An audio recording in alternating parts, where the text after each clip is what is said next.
It takes an immense pleasure and a great opportunity for me to introduce Dr. Priya Abraham, who's the Director ICMR, the National Institute for Virology in Pune. She's been the Director of ICMR since November 18, 2019. And Madam has been a great support to the entire country during this pandemic situation. Thank you so much, ma'am. And it's a need and honor for CAHO to have you as a chief guest for the LabCon 2021.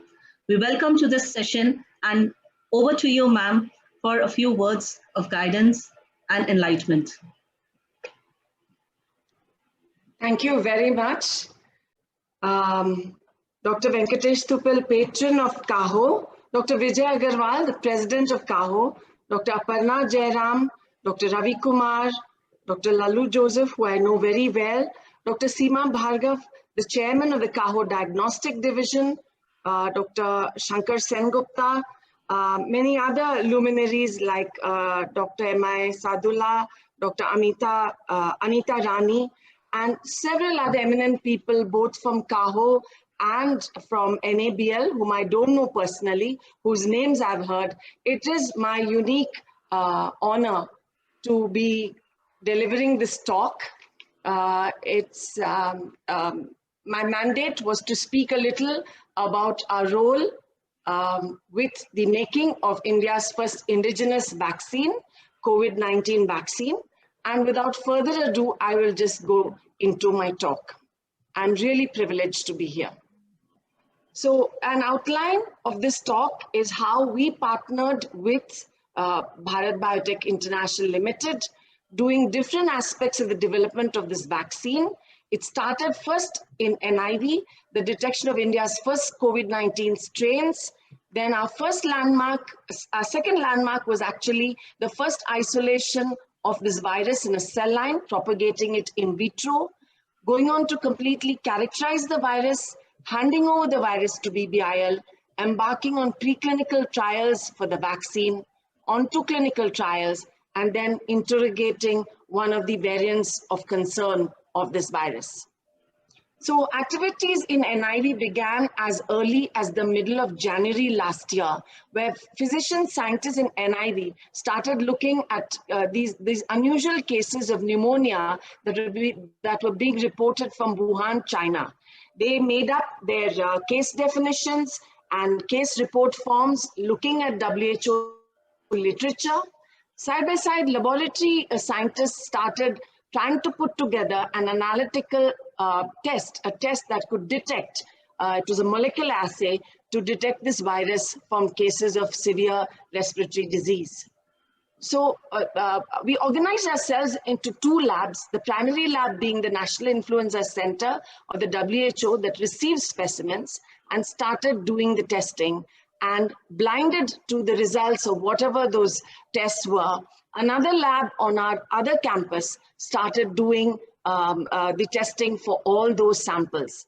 We started actually roughly middle of January, and on January 29th, the 9th of January 29th, we found that both labs were concurring on the presence of 3 positives for SARS-CoV-2.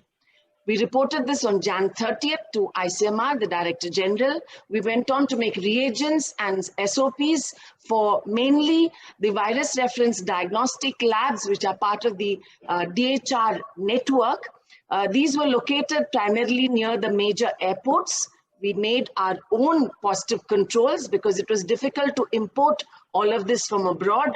And then today, we have equipped around 107 VRDL laboratories, and 60 to 70% of the government labs run the assay that we have developed, which is about 1,200 labs. So packaging and shipment had become a fine art, because you can see here on your top left, rows and rows of boxes left open to add dry ice and then add the reagents into them. We ship them out, package, ship them out by even the earliest flight out of Pune or the last flight out of Pune.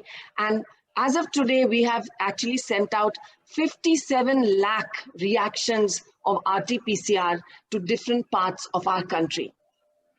Now, it was important when we were shipping out reagents on such a large scale that we tested our own quality. So we participated in the WHO Global External Quality Assurance System twice. And I'm happy to say on both counts, both times we got a 100% score. We've gone on to run QC and QA for government and private laboratories.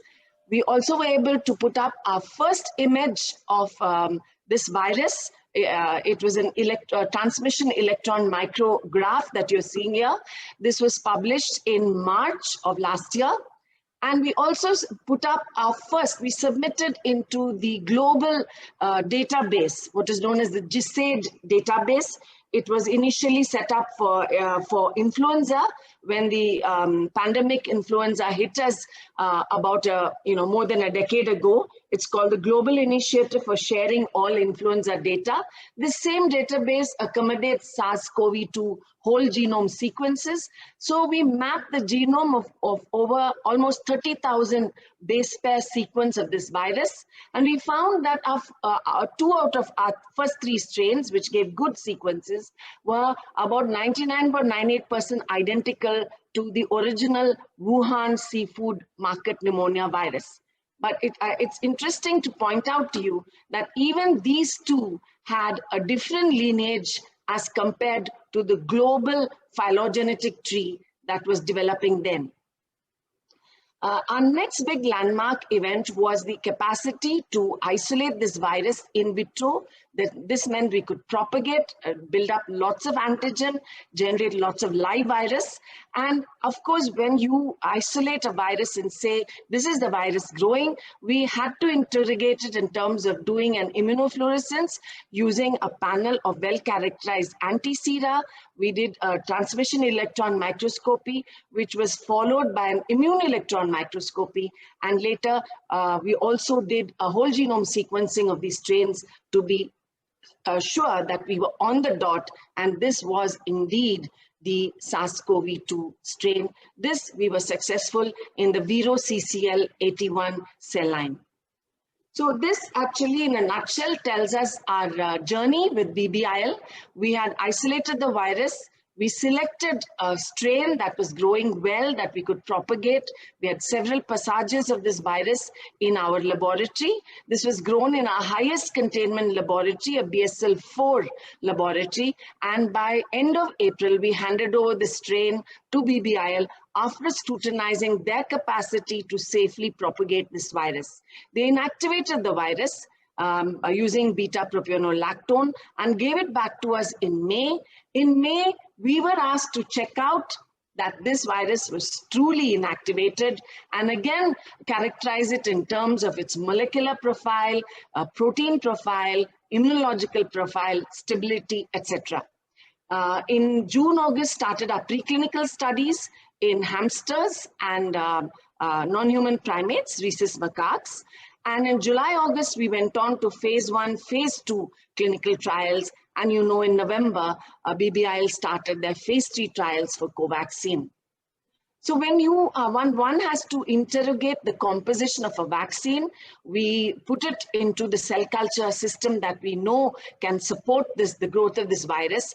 And even, more than, in fact, we put it not just for 16 to 36 hours, but we kept it going beyond a week to ensure that there was no breakthrough cytopathogenic effect in the cell line, which means the vaccine strain was completely killed. And you can see here the inactivated strain not showing any growth in cell line versus the controlled live virus was developing, a cytopathogenic effect in the cell line.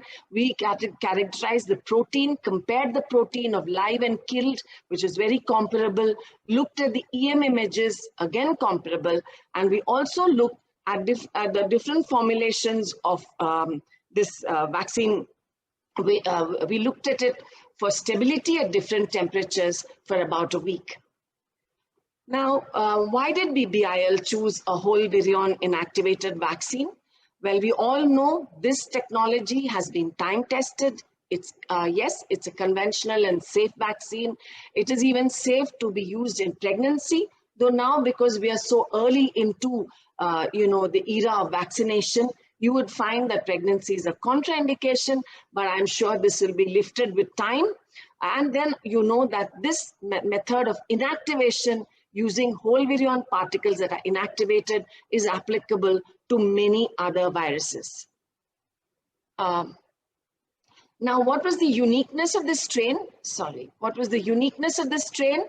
It contained alum or algel, and adsorbed onto the algel was a compound known as imidazoquinoline, or abbreviated as IMDG. This is a potent stimulator of toll-like receptors 7 and 8, very potent stimulator of the cell-mediated immune response. So with algel or alum, one could get a good humoral immunity, good antibody boost. And when you added this compound called IMDG, it boosted the Th1 response, wherein in addition to antibody, one has a good cell-mediated immune response, thereby giving a nice rounded immune response to this vaccine. So BBIL started the experiments by first doing immunization in Wistar rats, Swiss albino mice, and New Zealand white rabbits.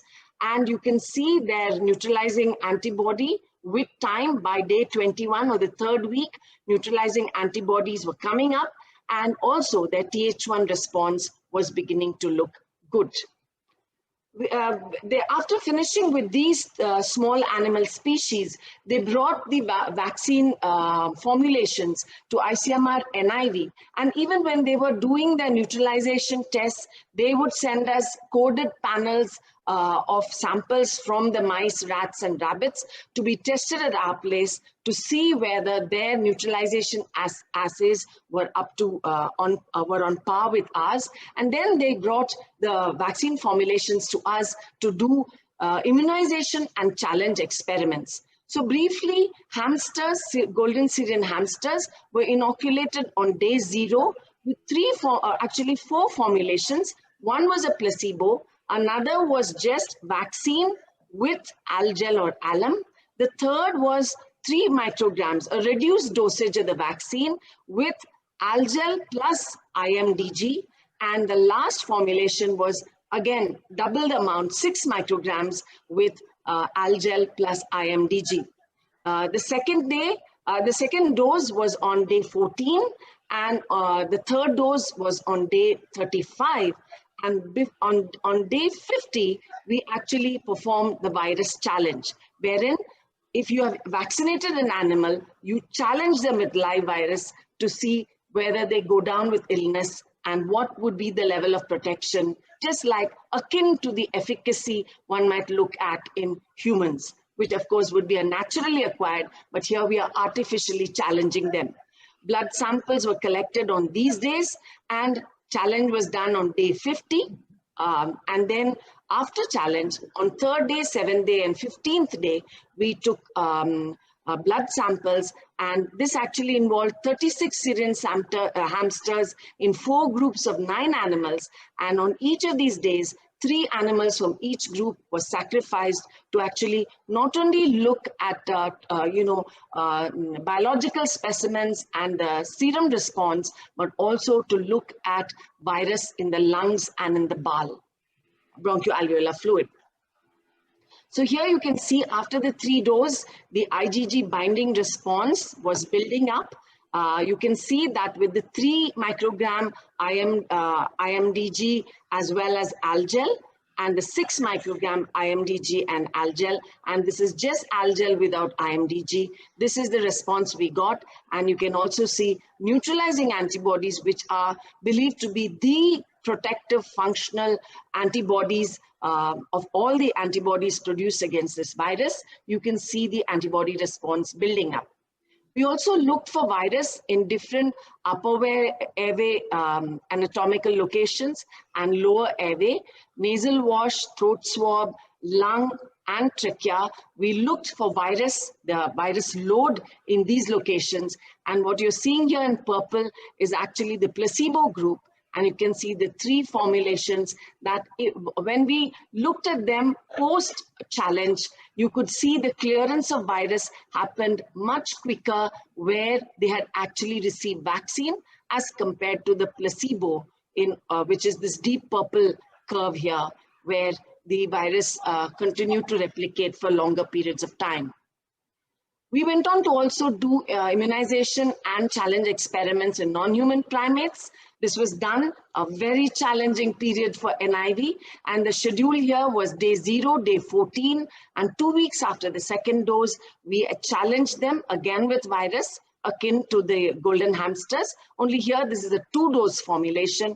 Blood was drawn at these time points, and at these days, 1, 3, 5, and 7 days, we took blood, and on the 7th day, we had to sacrifice the primates.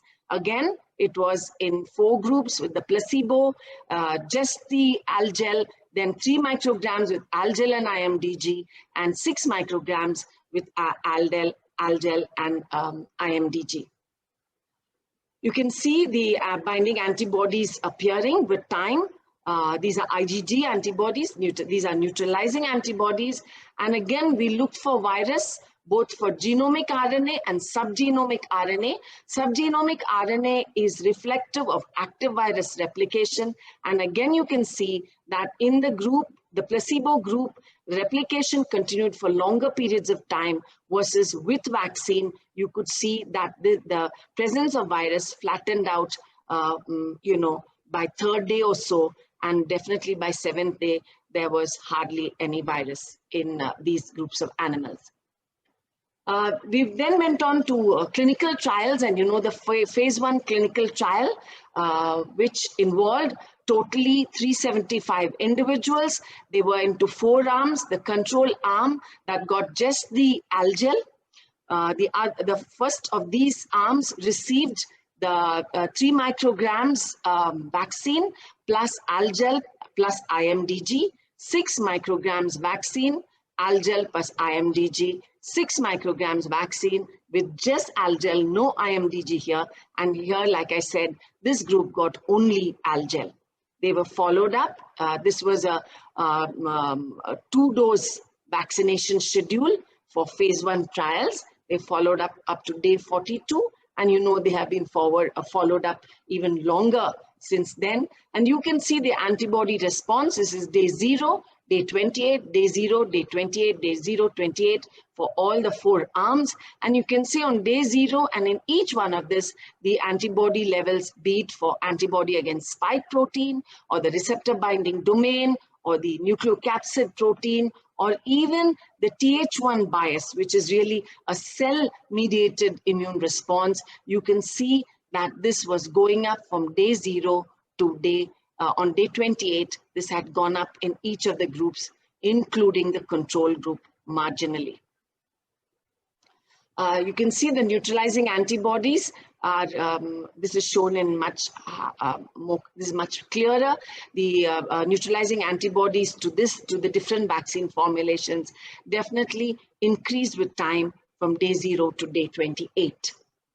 This is the phase 2 of clinical trial, wherein here there were 190 individuals enrolled in both arms. We had done away with just the vaccine plus Algel. We only had the 3 micrograms with Algel plus IMDG, 6 micrograms with Algel plus IMDG. You can see here the neutralizing antibody response with time, and even at day 42, the neutralizing antibody response was on par with human convalescent sera, which is what you see here. And at day 56, it had maintained and maybe gone up a little, as you can see here with the 6 microgram Algel plus IMDG. We, in the phase 2, we could see that 98.4% of individuals had actually seroconverted.